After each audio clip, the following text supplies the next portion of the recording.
இன்னைக்கு நம்ம பார்க்க போறது ஆலு டிக்கி சாண்ட்விச் எப்படி செய்யலாம்னு. Hello friends, welcome to Kitchen to Plate. வாங்க வீடியோக்குள்ள போகலாம். தேவையான பொருட்கள்: வேக வச்ச உருளைக்கிழங்கு, கேரட், குடமிளகாய், பிரெட் க்ரம்ஸ், உடைச்ச வரமிளகாய், காரப்பொடி, கொத்தமல்லி பொடி, உப்பு, மிளகு பொடி, கொத்தமல்லி, இஞ்சி பூண்டு விழுது, வேக வச்ச சோளம், சீஸ், பிரெட், எண்ணெய், டொமேட்டோ சாஸ், அப்புறம் கிரீன் சட்னி. ஒரு பவுலில் 3 வேக வச்ச உருளைக்கிழங்க சீவிக்கோங்க.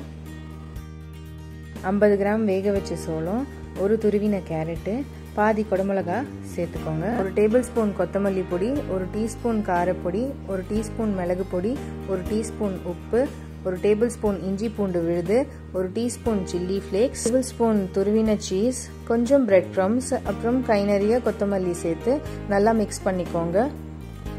இது வரைக்கும் நீங்க எங்க சேனல் சப்ஸ்கிரைப் பண்ணலனா ப்ளீஸ் சப்ஸ்கிரைப் பண்ணுங்க. கூடவே அந்த பெல் ஐகானையும் தட்டி விட்டுருங்க. இப்போ இந்த மிக்ஸ்சர்ல இருந்து ஒரு பகுதி எடுத்து சர்க்கிளா மீடியம் சைஸ்ல தட்டிக்கோங்க.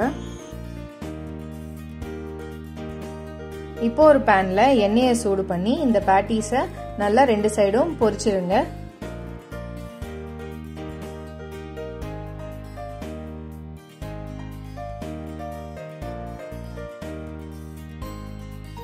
ஆறு பிரெட் எடுத்து சர்க்கிளா கட் பண்ணிக்கோங்க.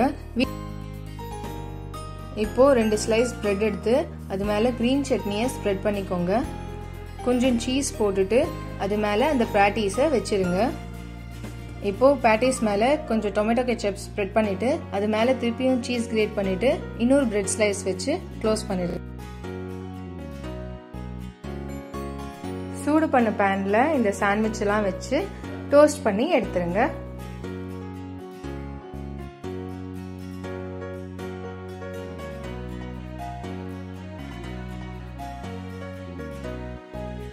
சுவையான ஆலு டிக்கி சாண்ட்விச் ரெடி.